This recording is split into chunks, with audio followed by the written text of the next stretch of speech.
País encontramos en portada la crisis de la democracia española. Las dudas sobre el sistema electoral y la desconfianza en los partidos son síntomas que aconsejan una auténtica regeneración. Leemos un artículo de Francesc de Carreras. Cerco a la democracia. La regeneración del sistema pasa por superar la partitocracia, un modelo que amenaza seriamente la división de poderes y ha permitido a los partidos colonizar el Estado. Los partidos se han repartido el botín que han encontrado y consideran a lo público patrimonio propio. Se aseguran, primero, el control de la administración pública mediante cargos de confianza. Le sigue otro artículo de Joaquín Prieto. La mayoría contra el consenso. La reforma electoral que centra el debate político exige una reflexión profunda para no forzar cambios estructurales a la carrera. Lo que se propone es que se ofrezca una priva de escaños al que gane en precario, o bien votaciones a doble vuelta. España es el segundo país europeo donde el sistema de representación proporcional ha dado gobiernos más fuertes. Y por último, una modesta proposición. Desde la convicción de que el voto igual es un ideal irrenunciable, los autores abogan por inspirarse en Alemania para la reforma electoral. El modelo representativo germano es completamente compatible con nuestra estructura territorial. He elegido para comentar estos artículos publicados en El País para poder contrastarlos luego con otro artículo de un italiano muy famoso, de una cultura infinitamente superior a los articulistas del País españoles. Me refiero a Antonio Negri, un filósofo que fue, ya después diré los datos. Empecemos por los artículos de los españoles. El primero, con el título absurdo de Cerco a la democracia, como si en España hubiera una democracia y ésta estuviera cercada. ¿Por quién? Pues los enemigos de la democracia están dentro, constituyen el sistema, no es democracia, es oligarquía, no está cercada por nadie, desgraciadamente. La regeneración del sistema, dice El País, pasa por superar la partitocracia. Pero un momento, pero si es que regenerar algo implica volver a sus orígenes, regenerarlo, volver a lo que era cuando se generó. Y España, desde la Constitución del 78 y antes las discusiones, no ha habido más que partitocracia. La partitocracia no es una degeneración de la democracia. A ver si se enteran alguna vez los periodistas y los intelectuales, y no digamos los pensadores españoles por ponerle un nombre que no les corresponde a sus cabezas. La partitocracia no es una degeneración de la democracia. No existe en el mundo ningún régimen partitocrático que antes hubiera sido democrático. Y no existe ningún país en el mundo que, habiendo nacido como democrático, se haya convertido en partitocrático. Tan absoluta distancia hay entre democracia y partitocracia que es absurdo, ridículo, mentiroso, infantil, ingenuo pretender hacernos creer que lo que hay en España es una degeneración de la democracia consistente en la partitocracia que todo el mundo ve, y que esa partitocracia puede regenerarse con medidas democráticas. ¿Qué medidas? Pero bueno, vamos. Dicen que el modelo actual de la Constitución amenaza seriamente la división de poderes. Pero si el modelo amenaza seriamente, será, bueno, primero que es una manera de hablar, porque no es que amenaza, es que en la Constitución española prohíbe la separación de poderes. Pero no es que amenace, es que prohíbe. Pero ¿saben lo que es división de poderes? Estados Unidos. División de poderes es que el poder legislativo y el poder ejecutivo se eligen en elecciones populares directas, sufragios directos, por separado, en dos elecciones diferentes, distintas en el tiempo, por el mismo sujeto soberano que es el votante. Y elige, por un lado, al gobierno, al presidencialismo, como en Francia y en Estados Unidos, y por otro lado, a los representantes de los electores, de los gobernados, esos representantes para que formen en Estados Unidos el Congreso y en Francia pues la Asamblea o el Senado. Es que no tiene nada que ver. Cerca a la democracia, qué mentiras, ¿cómo pueden decir tonterías? Pero bueno, ¿se lo creen? No, se lo creen los cínicos. Que los partidos, dice, se han repartido el botín que han encontrado y consideran a lo público patrimonio propio. ¿Cómo que los partidos se han repartido el botín que han encontrado? ¿No sabían que iban en busca del botín? ¿Es que lo han encontrado por azar? ¿Por casualidad? ¿Es una mina que no sabían que existía y la han encontrado? No, señor. Los partidos franquistas sabían lo que tenían y los clandestinos sabían a lo que iban. Y los dos, unos y otros, iban ¿a qué? A apoderarse del patrimonio del Estado español, a disfrutar de los impuestos que pagan los contribuyentes españoles, a apropiarse de lo público. A eso iban. Eso en cuanto al primer artículo. Luego, el segundo artículo dice los titulares: la mayoría contra el consenso. ¿Qué decimos? Por Dios, si llevamos 30 años alabando el consenso, no éramos los inventores del consenso, ¿no os acordáis?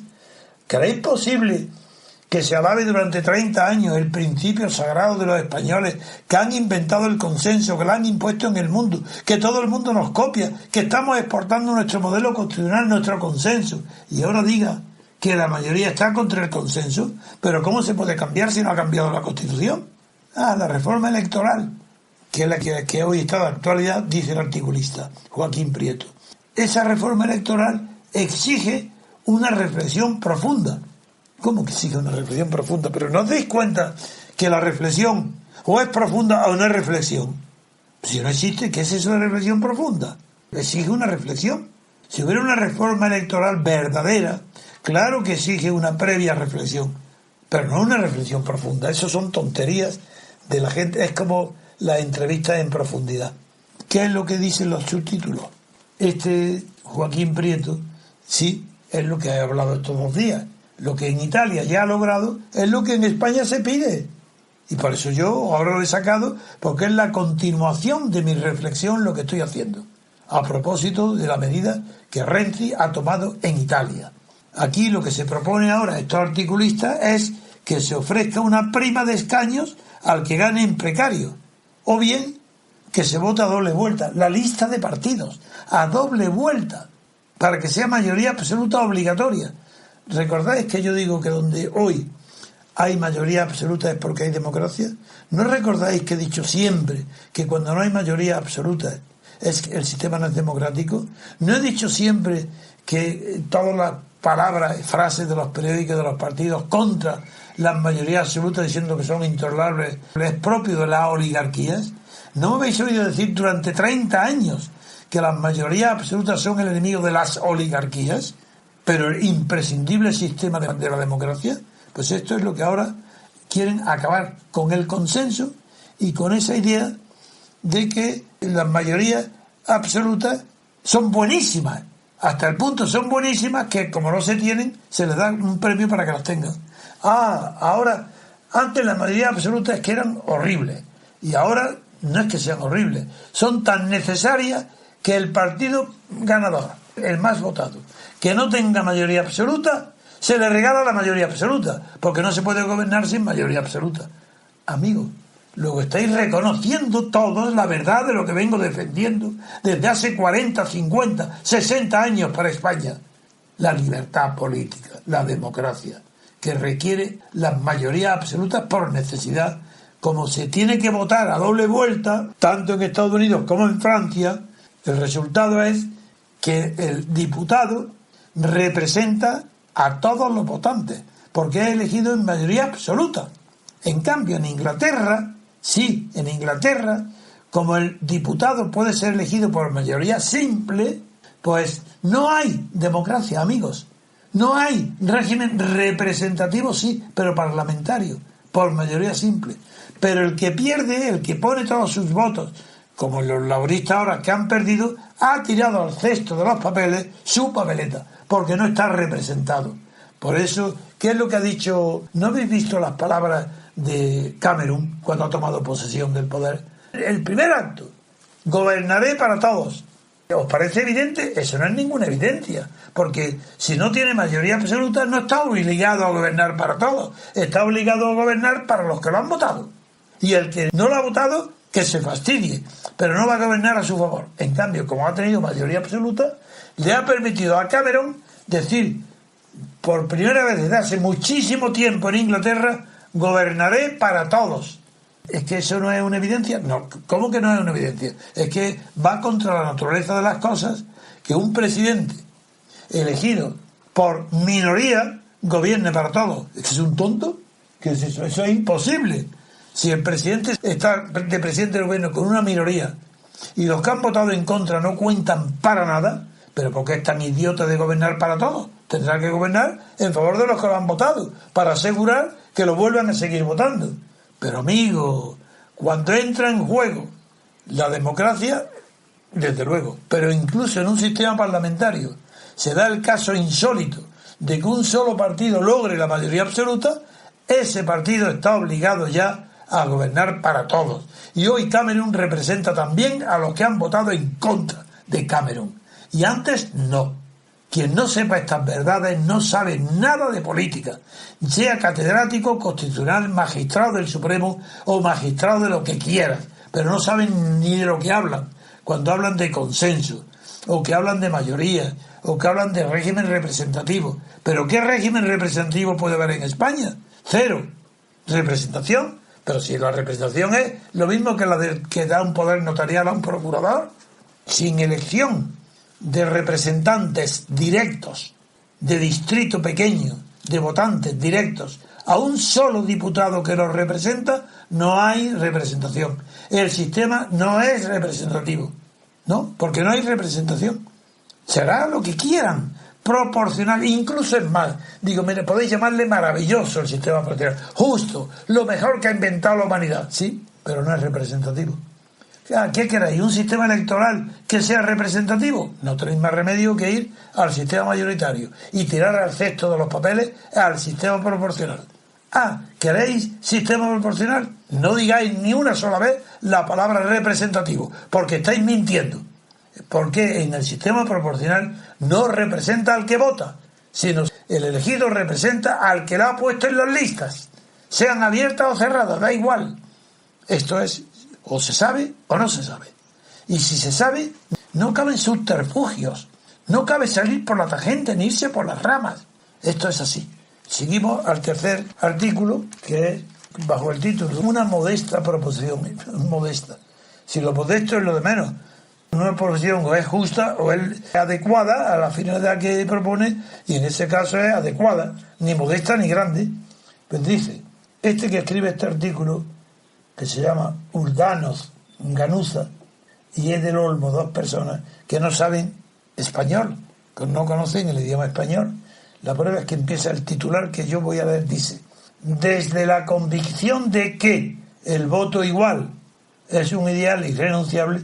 ¿Cómo desde? ¿Qué significa desde? Si desde es una preposición de distancia. Es decir, con una distancia tan enorme que ni os veo a los demás, desde ahí veo que la convicción de que el voto igual es un ideal. No, señor, hombre, aprender a hablar español antes de escribir. Pero antes de escribir de política, conocer el vocabulario, las palabras corrientes. No, si hubieran dicho con la convicción de que el voto es un ideal, etcétera. Nunca desde, nunca, ni una sola vez. La preposición desde, una sola vez empleada mal, ha deformado toda la frase, toda la perspectiva desde la que se habla. Es una preposición fundamental, la distinción entre desde y con. Así que, ¿cómo vamos a tomar en serio a personas que no saben escribir en español ni hablar? ¿Qué propone este? Que imitemos a los alemanes. Pero si los alemanes tienen el sistema proporcional, por eso Alemania no es una democracia.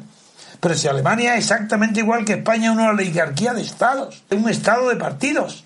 Pero si la definición de estado de partido la formuló la jurisprudencia del Tribunal de Bonn alemán. Si eso no es un invento mío. Alemania es el modelo definido en la jurisprudencia como estado de partidos, como una oligarquía de partidos, que no tiene nada que ver con la democracia. ¿Y ese sistema electoral en qué consiste el alemán? ¿Por qué tenemos que copiar el alemán si es igual que el español? Dice que Alemania ha logrado uno de los grandes objetivos de todo buen diseño representativo. ¿Veis? Ya estamos. Un diseño representativo en Alemania con el sistema proporcional. Dice que es un buen diseño el de la cercanía entre electores y elegidos. ¿Qué cercanía? Si en intermedio están los partidos políticos, será con la lejanía, no con la cercanía.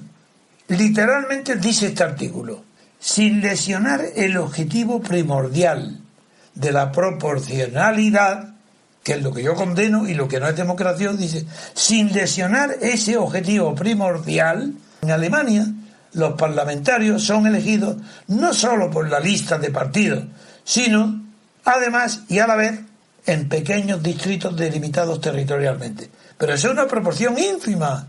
Es como si fuese el vicio que está rindiendo homenaje a la virtud. Así, el vicio de la proporcionalidad reconoce, hombre, ya sabemos lo mejor, que se vote directamente en distritos uninominales a una sola persona. Esa es la virtud. Vuelvo a repetir, sin lesionar el objetivo primordial de la proporcionalidad. Es decir, oligarquía pura de partidos. Eso es lo que quieren que copiemos. Pero es que en el periódico El País incide, por azar, en el tema que vengo analizando estos 2 últimos días, que es el que estoy hablando ahora mismo, el de la reforma de la ley electoral, para que el que no tenga mayoría, darle el premio de los diputados que necesite para que tenga mayoría absoluta, y para que sea doble vuelta, y para que el primer puesto en la lista no sea, en las listas abiertas no se pueda cambiar, así para que sean cerradas en cuanto al primero de la lista, para que sean a doble vuelta, para todas esas locuras contradictorias con el sistema de representación que es el de distrito uninominal, sin lista alguna, ha coincidido con una entrevista que le hace El País a uno de los filósofos más célebres de Italia, actual, de no muy buena fama personal, aunque tiene cierto prestigio desde el punto de vista intelectual. Me refiero a Antonio Negri. En España, nuestro amigo Gabriel Albiol lo conoce hace mucho tiempo y siempre me habla bien de él, pensando que todo ha sido producto de una propaganda negativa. El hecho que siendo una persona que creo que era al principio era del Partido Comunista, luego era de extrema izquierda, esta persona en abril de 1979, Antonio Negri, fue detenido en Italia y aunque los distintos cargos que nada menos fueron de asesinato, porque lo ligaron con las Brigadas Rojas y el asesinato del primer ministro Aldo Moro. Pues bien, aunque esto sea mentira, aunque esto fuera una calumnia y aunque fuera una preparación de los servicios secretos de una oligarquía como la italiana, de la democracia cristiana italiana, aliada con las mafias, para implicar el nombre de Antonio Negri, yo no lo sé, pero me fío bastante del criterio moral que tiene Gabriel Albiol. Sin embargo, la verdad es que este hombre, que fue detenido en 1979 y que luego se le desimputó de los cargos de asesinato por falta de pruebas, pero no obstante se le condenó a 30 años de prisión. Eso ya es muy serio, incluso en Italia es demasiado serio, porque se le consideró moralmente responsable de los actos subversivos contra el Estado de aquellos años. Moralmente, así como aquí se le llama autor intelectual. El hecho es que logró escapar, se refugió en Francia y allí después fue diputado elegido por el Partido Radical de Marco Pannella, a quien yo conocí aquí en Madrid, que era un poco fantoche con cierta personalidad, pero no era nada, que era el presidente del Partido Radical italiano. Pero huyó entonces a Francia, después del 83, consiguió huir y allí estuvo exiliado nada menos que hasta 1997, casi 14 años, y trabajó en la Universidad de Vincennes y en el Colegio Internacional de Filosofía, donde encontró y trabajó con filósofos muy conocidos y que han tenido celebridad en Francia, como Gilles Deleuze y algunos como Michel Foucault, fama verdaderamente internacional, como también Jacques Derrida o Félix Guattari. Y con este último escribió un libro que es Las verdades nómadas. Ya volvió luego a Italia y terminó su condena en 2003, con una reducción de 13 años. Muy bien, este autor, este Negri, yo no he leído ningún libro suyo, digo la verdad, porque las monografías pequeñas que he leído de él no me gustaron. Yo no lo considero que es un pensador original. Creo que es un hombre culto, erudito, que conoce bastante bien a Spinoza y a Marx, porque conocía a Hegel. Es un hombre con fundamento, pero no superior a otros filósofos italianos modernos a los que yo no considero. Considero que es un hombre culto, pero que no tiene ideas propias, aunque él crea que es de izquierda o de extrema izquierda, pero es un radical, pero no tiene fundamentos radicales distintos. Lo que me importa destacar de su entrevista es la parte que se refiere a su apoyo a Podemos en España y la parte referente a la reforma, él le llama la reforma constituyente, como si pudiera haber una reforma constituyente. Son conceptos antitéticos. Por ejemplo, en Estados Unidos se actualiza la Constitución por medio de lo que se llama enmiendas. Esas enmiendas son reformas constitucionales. Pero la fuerza constituyente de las enmiendas no está en la reforma. La fuerza constituyente de las enmiendas viene de la propia fuerza constituyente que está en la Constitución. Por eso no son reformas. No se le llama a las enmiendas reformas. Porque la Constitución no es reformada, es enmendada en el sentido completada, pero no reformada. Parto de base de este principio. Y él, ante la pregunta que le hace el periodista, que dónde propone él la reforma de la Constitución, contesta bien al principio, porque es verdad, él no es un arbitrista, no es un hombre inculto. Y dice, no puedo hablar como lo hubiera hecho Proudhon o Saint-Simon, que en aquel tiempo sí, un autor podía proponer una Constitución.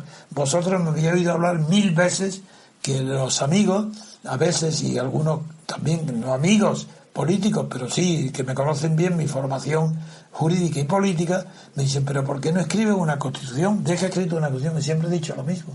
En eso tiene razón. No se puede escribir una Constitución. El que la escriba tiene que tener la fuerza constituyente. Si no, es falso. Eso no puede ser un modelo teórico. Bien, pues ya le preguntan, como no puede hablar de lo articulado, habla de los grandes principios. ¿Y a qué le llama grandes principios? Yo también estoy de acuerdo en que yo hablo nada más que de los grandes principios. En mi libro Teoría Pura de la República no propongo un modelo de constitución, pero sí que dibujo de verdad, en concreto, y me comprometo que uno a los grandes principios, a las grandes fuentes de una verdadera constitución. Eso está bien. Pero ante ya las preguntas, aquí empiezan ya el horror en el apoyo a los Sripas, los Podemos, los Toni Negri, el horror, que es que parece mentira. ¿De qué le sirve la cultura si son capaces de decir que el desafío, dice literalmente Antoni Negri, dice el desafío es enfrentarse a una mejor organización de, señores, escuchar, el común, una organización mejor de escuchar, el común, no lo común, el común.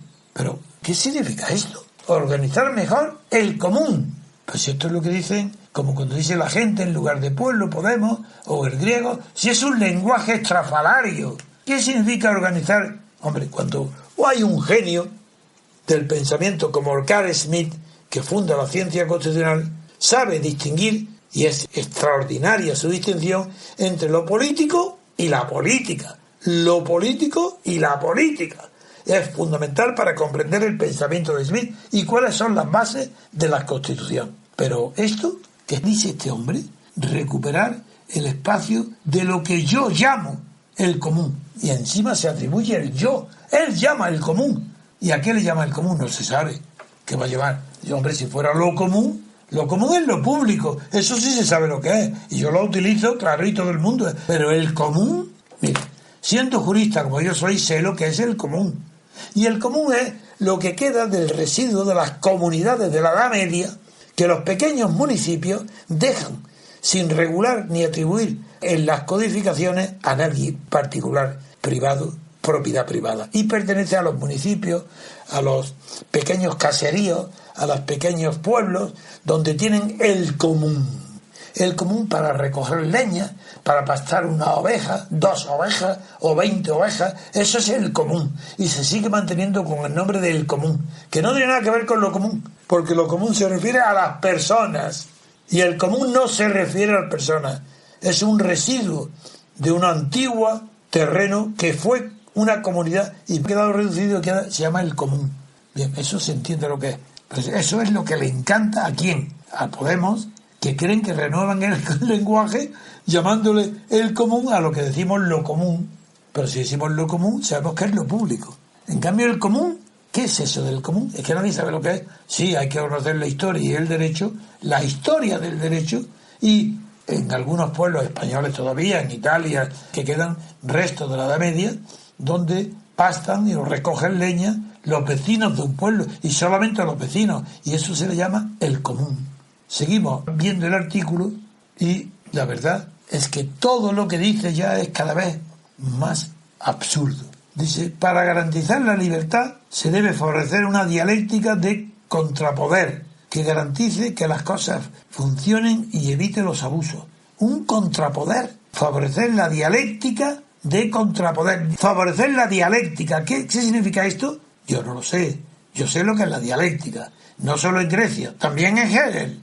Y eso no es que la dialéctica, eso es otra cosa. La dialéctica es lucha, oposición de contrarios. Dialéctica es la que provoca el paso de la antítesis a la tesis y produce la síntesis. Conozco a Hegel, pero esto no tiene nada que ver. Lo que dice es una jerga para parecer moderno como Podemos, para no decir nada. Una dialéctica de contrapoder que garantice que las cosas funcionen. Lo que el contrapoder está no para evitar los abusos del poder, sino para que funcionen las cosas. Es decir, que es el contrapoder el que garantiza el funcionamiento de las cosas. Amigo, esto es un disparate propio de Podemos, claro. Seguimos. ¿Y qué lugar, le preguntan, tendrían las viejas instituciones representativas? En esa es la reforma que propone Antonio, que es esta, del contrapoder. Representativa. Contesta. La división de poderes es fundamental. Hombre, vamos a ver. Pero siempre que esa división sea democrática y no el privilegio de unas clases determinadas. ¿Qué significa que la división sea democrática? Que la división sea democrática, es decir, que esté hecha, por ejemplo, si España hay de votantes 40 millones, la división de poderes, que haya una división de 40 millones de partes de poder. ¿Qué significa que la división sea democrática y no el privilegio de unas clases determinadas? Si hay privilegio no hay división de poderes. Si este tío es que no sabe ya lo que es división de poder. Es demasiado grave. No se puede tolerar que un filósofo famoso venga a España a decir esas locuras, esa falta de fundamento en la historia y en los conceptos. No, señor, se equivoca Antonio Negri. Esto es impropio de una persona culta. ¿Cómo es eso, el privilegio de unas clases determinadas? Dice, si existiera esa división de verdad, continúa, dice, el poder jurídico estaría hoy marcando las pautas. ¿Qué está diciendo? Que dentro de la división de poderes, uno de los poderes resultantes de la división se llama poder jurídico. ¿Dónde está? Se ha confundido. No ha querido decir poder jurídico, ha querido decir poder judicial. Pues no ha leído Montesquieu, y se lo ha leído, se ha olvidado, porque Montesquieu dice que es casi nulo, que el poder judicial no existe, que lo que existe es independencia de los jueces, que el poder judicial lo único que tiene que lograr es la independencia de los jueces, que el gobierno de los jueces tiene que procurar la independencia de los funcionarios de justicia. Todo esto es absurdo. Continuamos. En las sociedades de hoy, continúa Negri, la división de poderes está estructuralmente corrompida. Es que no hay división de poderes, es que no se entera. Pero ¿cómo que la división de poderes está corrompida? ¿En qué sentido quiere decir que está corrompida? ¿Que está comunicado un poder con otro? ¿Qué significa división de poderes corrompida? ¿La división corrompida? Pero si es que desde el origen está separada. Lo separado está corrompido, no. Está vivito y coleando, bien coleando, y se llama oligarquías, que han repartido el poder en función de determinadas áreas o sectores. Incluso en el fascismo llegó en Italia, se llamó sinarquía, y tú, italiano, tenías que conocer lo que es sinarquía, y no lo conoces. En el fascismo italiano, sí. ¿Y qué es lo que dice? Que como en las sociedades de hoy la división de poderes está estructuralmente corrompida, ese es el cáncer de la democracia representativa.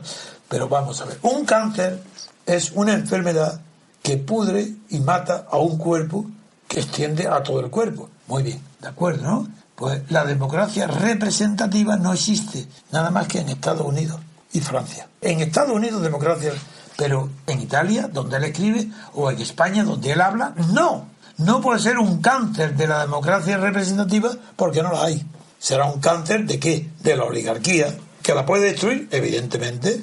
Por eso estoy yo hablando y pensando continuamente desde hace unos días sobre la alteración tan grande que implica que la corrupción se trate de evitar dándole más poder al partido más votado, haciéndole el regalo del premio de darle la mayoría absoluta. Por esa razón, porque eso sí que es verdad, está tan degenerada la oligarquía, el estado de partidos, que se tienen que hacer estos inventos para darle lo mismo que a un enfermo terminal se le da la respiración asistida. Pues eso es, la oligarquía no puede funcionar más. Y como no puede más, la enchufamos al pulmón, le damos la mayoría absoluta y que continúen robando. Pero sin separación de poderes. Cuidado, que si hay separación de poderes ya no hay cáncer, porque el cáncer no es de la democracia representativa.